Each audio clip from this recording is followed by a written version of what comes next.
पहले I love Mohammad पर विवाद, फिर जुम्मे की नमाज पर बवाल। दोस्तों, आज हम एक ऐसी खबर पर बात करने जा रहे हैं जो हम सभी के लिए एक चिंता का विषय है। ये एक ऐसी खबर है जो देश के कई हिस्सों में बढ़ रहे तनाव को दर्शाती है। चलिए इस पूरी खबर को हम आपको विस्तार से बताते हैं।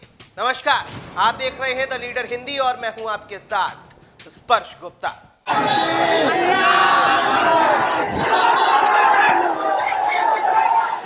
आई लव मोहम्मद को लेकर उत्तर प्रदेश के कई जिलों में अशांति का माहौल बना हुआ है।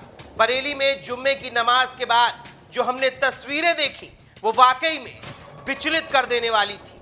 नारेबाजी हुई, पत्थरबाजी हुई और फिर पुलिस को लाठी चार्ज करना पड़ गया। मौलाना तौकीर रजा के आह्वान पर भारी भीड़ इकट्ठा हो गई और हालात इतने बेकाबू हो गए कि पुलिस को बल का प्रयोग करना पड़ा। लेकिन बरेली के बाद अब मऊ के मोहम्मदाबाद गोहना में भी हमने ऐसी ही तस्वीरें देखी। जुम्मे की नमाज के बाद सैकड़ों की संख्या में मात्र 15 से 20 साल के युवा सड़कों पर उतर आए और नारेबाजी करने लगे।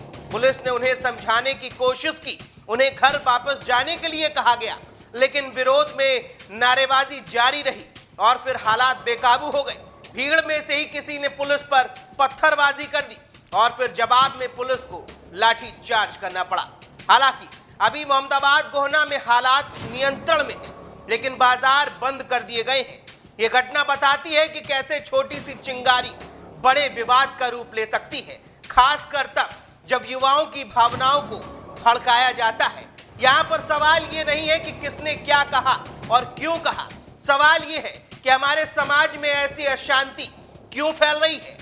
क्या हम अपने बच्चों को, अपने युवाओं को सही दिशा नहीं दे पा रहे हैं? ये तस्वीर सिर्फ पत्थर और लाठी चार्ज की नहीं, बल्कि ये हमारे समाज में बढ़ती हुई दूरियों की, आपसी समझ की तस्वीरें हैं। ये हमें समझना होगा कि हमारा समाज तभी आगे बढ़ पाएगा जब हम एकजुट होंगे, जब हम एक दूसरे की भावनाओं का सम्मान करेंगे, जब हम शांति और भाईचारे की मिसाल कायम करेंगे।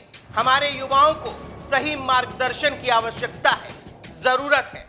उन्हें यह समझने की जरूरत है कि विरोध प्रदर्शन का तरीका हिंसा नहीं हो सकती।